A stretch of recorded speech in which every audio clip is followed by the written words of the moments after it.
ঘোষণা করতে হবে। সারা বাংলাদেশে আরো বিভিন্ন পয়েন্টে আগামীকালও ব্লকেট চলবে।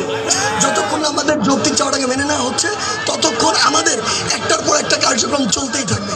তার মানে কি মুক্তিযোদ্ধা সন্তান নাতিপুতিরা কেউ মেধাবী না, যত রাজাকার বাচ্চারা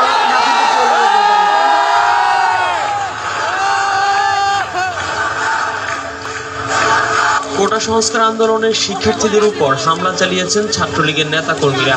ছাত্রলীগের সভাপতি হিসেবে বলছি, আন্দোলন যাবে, আন্দোলন আসবে, বাংলাদেশ ছাত্রলীগ থাকবে এবং সবকিছুই মনে রাখা হবে। শেখ হাসিনা পালিয়ে গেছে, শেখ হাসিনা নাই, শেখ হাসিনা চলে গেছে, শেখ হাসিনা পালায় না।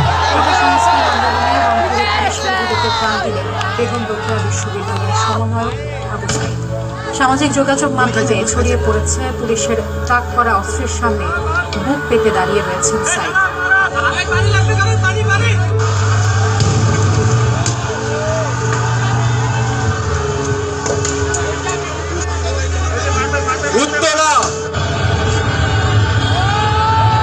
এবার স্বরাষ্ট্র মন্ত্রণালয়ের নির্দেশে মোবাইল ইন্টারনেট বন্ধ করে দিয়েছে নিয়ন্ত্রক সংস্থা বিটিআরস।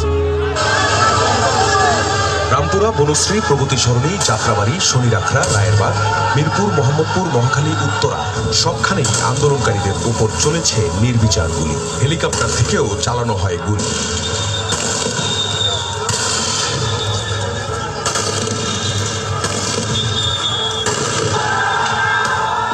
এই গণগ্রেফতার খেলা আমরা করতে দিব না।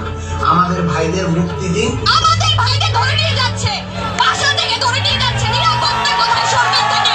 আমাদের সন্তান রাজাকার না, আমাদের সন্তানকে রাত্রে ৩টার সময় কেন ধরে নেওয়া হয়, এর জবাব প্রশাসন দিতে হবে। সার্বিক শর্তে আমরা এই মুহূর্তে থেকে আমাদের কর্মসূচি প্রত্যাহার করছি।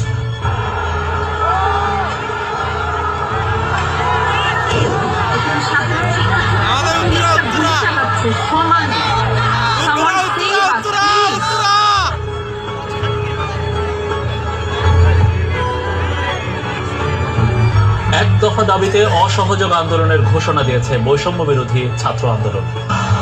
যতদূর চোখ যায় মানুষ আর মানুষ, কে শিক্ষার্থী, কে অভিভাবক, কে পেশাজীবী, চেনা দায়। সবার গন্তব্য রক্ত দিয়ে কেনা স্বাধীন বাংলাদেশের ভিত্তিমূল কেন্দ্রীয় শহীদ মিনার।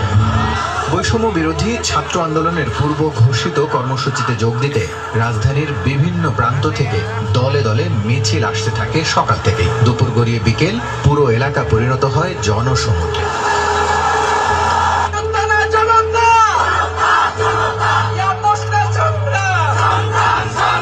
শেখ হাসিনা সহ এই সরকারের পতন এবং ফ্যাসিবাদের বিরোধ। একটি জরুরি সিদ্ধান্ত মোতাবেক আমাদের যে ৬ তারিখের যে লং মার্চ টু ঢাকা কর্মসূচি ছিল সেটাকে আমরা একদিন